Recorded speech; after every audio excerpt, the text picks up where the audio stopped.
Hello, मैं हूँ doctor Aditya Pandey. माँ बगलामुखी के बारे में आपने हमने बहुत सुना है। माँ बगलामुखी को कुछ लोग मारण की देवी भी कहते हैं। यह कहना गलत है। माँ बगलामुखी मारण की देवी नहीं है, परंतु हाँ, यदि माँ बगलामुखी के साधक को कोई गलत तरह से हार्म करना चाहे, उसको कोई चीट करना चाहे, तो उसकी लाइफ को थ्रेट हो सकता है। माँ बगलामुखी वो देवी हैं जो अपने भक्तों को पूरी तरह से प्रोटेक्शन प्रोवाइड करती हैं हर तरह के नेगेटिव एनर्जी से, चाहे वो तांत्रिक हो, चाहे मंत्र की हो, चाहे फिजिकल हो, चाहे सोशल हो और चाहे फाइनेंशियल हो। माँ बगलामुखी 10 महाविद्याओं में से 8वीं महाविद्या के रूप में पूजी जाती है। माँ बगलामुखी को पीताम्बरा भी कहते हैं क्योंकि मैया पीले वस्त्र धारण किए हुए हैं, उनका अंबर पीला है, तो येलो कलर पहनने के कारण उन्हें पीताम्बरा भी कहा जाता है। तंत्र शास्त्र में मैया के पूजन से बहुत सिद्धियां प्राप्त करी जा सकती हैं। सांख्यायन तंत्र है जिसमें कहा जाता है कलो जागृति पीताम्बरा, यानी कलयुग का जो समय चल रहा है, जो हमारा करंट टाइम फेज है, इसमें किसी भी अगर हमारे कष्ट हैं, हमारी कोई प्रॉब्लम्स हैं, हमारी कोई समस्याएं हैं और ऐसी समस्याएं जिनका भी कोई हल मिल नहीं रहा है, मतलब साधारण समस्याओं के लिए हम माँ बगलामुखी का पूजन नहीं करते। हम माँ बगलामुखी का पूजन और आह्वान करते हैं स्पेशल समस्याओं के लिए, उन समस्याओं के लिए जिनके लिए बाकी सारे पूजन, बाकी सारे विधान फेल हो रहे हों या हमारे रेमेडीज काम नहीं कर रहे हों। माँ बगलामुखी जी की पूजा से वो सभी काम, वो सभी टास्क अचीव किए जा सकते हैं, उनमें सफलता पाई जा सकती है। अगर आप लंबे समय से बीमारी सफर कर रहे हैं, अगर आपको गवर्नमेंट रिलेटेड प्रॉब्लम्स आ रही हैं, अगर एनिमीज आपके खिलाफ एक्टिव हैं, अगर आप कार्य जहाँ करते हैं, आपके वर्क प्लेस में, ऑफिस में शत्रु आपको डोमिनेट कर रहे हैं, अगर आपके बिजनेस में आपके कंपिटिटर्स, आपके राइवल्स जो हैं, वो आपको ज़रूरत से ज़्यादा डोमिनेट कर रहे हैं और वो गलत प्रैक्टिस कर रहे हैं जिससे कि आपके व्यापार में हानि हो रही है, तो ऐसे में माँ बगलामुखी का पूजन आपको बहुत फायदा दे सकता है। 1 मई 2020 को अष्टमी दोपहर 1:26 तक रहेगी इंडियन टाइम के अनुसार। ऐसे में माँ बगलामुखी जी की जयंती 1 मई को ही मनाई जाएगी। माँ बगलामुखी के पूजन में पीले वस्त्र, पीली हल्दी की माला, पीले पुष्प, पीले रंग की मिठाई, पीले ही फ्रूट्स यूज किए जाते हैं।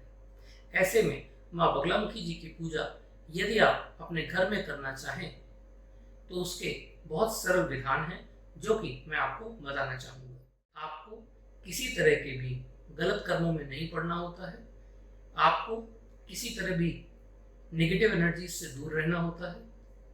मैया का पूजन शाम को किया जाता है, इवनिंग के समय, यानी कि जब सूर्य अस्त हो जाता है तो मैया का पूजन किया जाता है। यदि आप चाहते हैं कि मैया के पूजन से आपको सर्वाधिक लाभ प्राप्त हो तो कोशिश करें कि पूजन करते समय एकांत यानी कि बिल्कुल साइलेंट जोन में बैठ जाइए, पीले रंग का एक आसन लीजिए, पीले रंग के कपड़े पहनिए, मैया को पीले रंग के पुष्प चढ़ाइए, मैया को पीले रंग की मिठाई चढ़ाइए और एक सरसों के तेल का दीपक यानी मस्टर्ड ऑयल का दीपक आपको जलाना है, प्रज्वलित करना है। मस्टर्ड ऑयल का दीपक जब आप प्रज्वलित करेंगे तो ध्यान रखेंगे कि उसकी जो बत्ती है वो इतनी बड़ी हो कि जब तक आप पूजन करें तब तक वो खंडित ना हो, क्योंकि अगर वर्तिका खंडित हो जाती है, दीपक खंडित हो जाता है, तो यह पूजन में अच्छा नहीं माना जाता। इसलिए घी या तेल जब हम प्रयोग करते हैं, इस केस में हम लोग तेल प्रयोग करेंगे, तेल भी सफिशिएंट क्वांटिटी में हो और कभी भी दीपक खंडित ना हो। मैया का बीज मंत्र ये दिया हुआ है, इस मंत्र का आप जाप कर सकते हैं। यदि आप चाहते हैं कि मैया का पूर्ण मंत्र का जाप करें तो पूर्ण मंत्र ये है, परंतु पूर्ण मंत्र का जाप करने के लिए आपको यह ध्यान देना पड़ेगा कि यह थोड़ा क्लिष्ट है और इसके सही उच्चारण के बिना आपको प्रॉब्लम हो सकती है। ऐसे में कोशिश करें बीज मंत्र का जाप करें।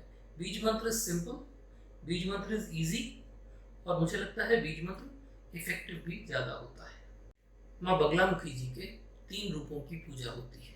सबसे पहला है रक्षात्मक यानी प्रोटेक्टिव, नंबर 2 है शत्रु विनाशक यानी कि एनिमीज को कंट्रोल करने वाला, नंबर 3 है स्तंभनात्मक। स्तंभन का अर्थ होता है कि किसी भी तरह की नेगेटिव एनर्जी को रेस्ट्रिक्ट कर देना, कंट्रोल कर देना उस लेवल पे कि वो हमें हार्म ना पहुंचा सके। मैया के इन तीनों रूपों की पूजा की जाती है। श्रीमद् देवी भागवत के अनुसार जब सतयुग में एक महाविनाश उत्पन्न हुआ था, उस समय बहुत ब्रह्मांडीय तूफान, एक ग्लोबल टॉर्नेडो था जो कि समाज को इफेक्ट कर रहा था, जीवन को इफेक्ट कर रहा था और डेडली साबित हो रहा था। तो उस समय भगवान विष्णु जी ने शिव जी से रिक्वेस्ट की कि मुझे एक ऐसा रूप मैया का आह्वान करने की शक्ति दें कि जिससे इस तूफान को रोका जा सके।